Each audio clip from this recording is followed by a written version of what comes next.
MK prime news ఛానళ్లకు స్వాగతం సుస్వాగతం. Telugu Desam party senior నేత, మండల మాజీ టీడీపీ అధ్యక్షుడు పూనూరు భాస్కర్ రెడ్డి జన్మదిన వేడుకలు శుక్రవారం అన్నవరం గ్రామంలో ఘనంగా నిర్వహించారు.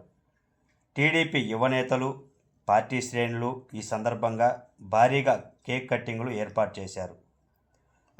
అన్నవరంలోని భాస్కర్ రెడ్డి ఇంటి వద్ద ఏర్పాటు చేసిన కార్యక్రమంలో నాయకులు పెద్ద ఎత్తులో పాల్గొని పుష్పగుచ్చాలు అందజేసి జన్మదిన శుభాకాంక్షలు తెలియజేశారు.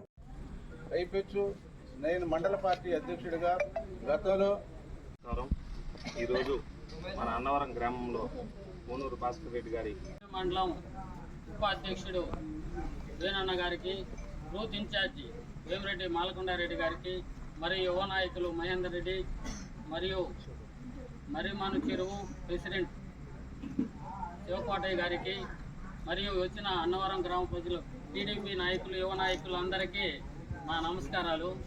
ఇవాళ పూనూరు భాస్కర్ రెడ్డి గారు 58వ జన్మదిన శుభాకాంక్షల సందర్భంగా మనం యువ నాయకులందరం కలిసి 40 సంవత్సరాలు మన అన్నవరం చరిత్రలో టీడీపీ పార్టీ పుట్టి 44 సంవత్సరాలైన బాబాయి 40 సంవత్సరాల నుంచి ఈ పార్టీని నమ్ముకొని అన్నవరం గ్రామంలో ఎన్ని సమస్యలు ఎదురొచ్చినా నేనున్నానంటూ మన ముందుకు వచ్చి మన సమస్యలను ఆల్రెడీ నేను మనం స్టేజ్ ముందు చంద్రబాబు నాయుడు జన్మదిన శుభాకాంక్షల రోజు నేను చెప్పా, మన గ్రామంలో నాకు బాగా గుర్తు, మన టీడీపీ సభ్యత్వం కార్డు చాలా ఇంపార్టెంట్. ఈరోజు సందర్భంలో టీడీపీ సభ్యత్వం ఎంత ఇంపార్టెంట్ అంటే